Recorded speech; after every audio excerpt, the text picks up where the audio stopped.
Isang araw nagulat kami ni Kuya Dugs dahil meron dumating sa aming invitation. Kaya sobrang tuwa namin kasi first time lang to. At syempre kapag naimbitahan dapat mabango. Grabe ngayon ginawa ko sa pabango, parang pinaligo ko na. Itong pabango nga pala to ay bigay pa sa akin. Pero hanggang ngayon gamit-gamit ko pa rin. At kapag nga pala merong invitation, ibig sabihin nun kainan. Kaya naghanda na ako ng pang Sharon. Kahit dalawa nga lang pala kami ni Kuya Dugs inimbita, isasama pa rin namin si Boy Ubo tsaka si Ichong Bunggan. Ganon talaga ang Team Dugyot, palaging may kasama. At as usual, naglalakad na naman kami. Kasi kukunin namin si Blooming. Meron nga pala kami dito nakitang pusa. Kala ko nga pusa namin kasi kamukha niya si Straighty. Tapos guys, habang hirap na hirap nga pala ako mag-ayos dito kay Blooming, wala man lang tumulong sa akin kahit isa. Kasi meron silang pinapanood sa Telegram. Guys, alam nyo ba kung ano yon? At ayun, alis na nga pala kami papunta sa sikat na vlogger. Pero habang nasa biyahe kami, naririndi ako.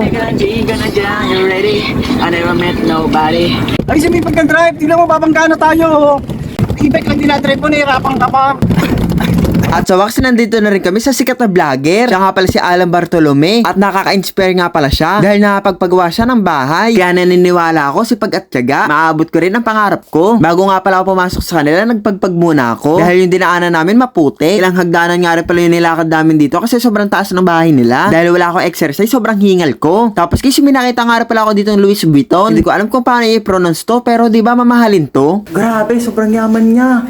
At sa wakas, nakaabot na rin kami ng rooftop. Sobrang ganda ng bahay nito kapag natapos. Tapos itong rooftop nga pala, ito yung nakikita ko sa mga panaginip ko. Kasi ganito talaga yung gusto ko sa bahay ko. Tuwan-tuwa nga pala ako dito kasi sobrang presko ng hangin. Buka rin nga rin pala yung likod nito kaya walang polusyon. Siguro maganda dito kapag sad boy. Kasi titingin ka lang sa likod mo, mapapreskuhan ka na. Tapos kasi nakita ko si Boy Ubo, suot pa yung tsinelas niya. Kaya sinumog ko kay Kuya Dugs, kaya ayun, nagalit siya. At as usual, wala na naman pa kasi Ichong Bunggan. Habang nandito nga pala kami, nakatingin ako sa bukirin. Ini-imagine ko kung sa akin itong lupain na to, ano kaya magandang gawin? Habang nanaginip nga pala ako ng gising dito, may tumatawag sa aking bata. Sinisigaw nila, supporter ko daw sila. Kaya maraming salamat sa inyo. Tapos kasi Ichong Bunggan nga pala, biglang tumahimik. Ayun pala, inaabangan niyo yung inihaw dito. Nakita nga pala ni Alan Bartolome, kaya naghanda na siya ng pagkain. Grabe nga pala yung pagkain dito, parang handaan na sa piyesta. Sobrang dami, parang isang barangay yung papakainin. Tuwan-tuwa naman ako kasi marami ako may sa Sharon. Sakto talaga na hindi kami kumain ng almusal para dito. Yung kanin nga pala nila, sobrang bango, amoy pandan. Magkano kaya to? At ang pinakamasarap nga pala dito, sabay-sabay kumain. Tapos hindi ko nga pala ina-expect isang buong manok yung binigay sa akin. At hindi pa dyan nagtatapos, binigyan pa ako ng isang tilapia. At ang malupit na lahat ng Team Dugyot, meron tigiti isang manok at tilapia. Kaya guys, hindi ko may itago sa mukha ko na tuwan-tuwa ako. Pero syempre, binalik ko pa rin yung tilapia kasi nahiya ako.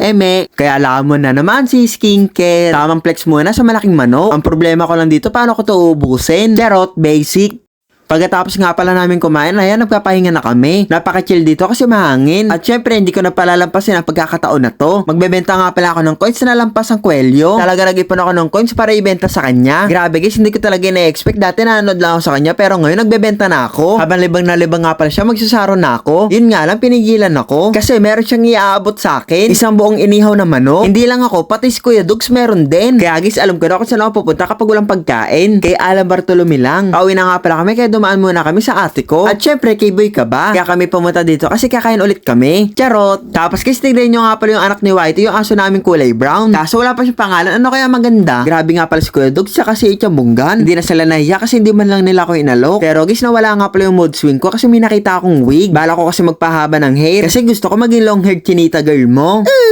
Biglaan nga pala kaya napapunta kami dito sa may peryahan. At nakita nga rin pala namin dito si Boy Susi. Kailan kaya makukumpleto ang Team Dugyot? Kaya ang wish ko sa Pasko, sana makumpleto kami.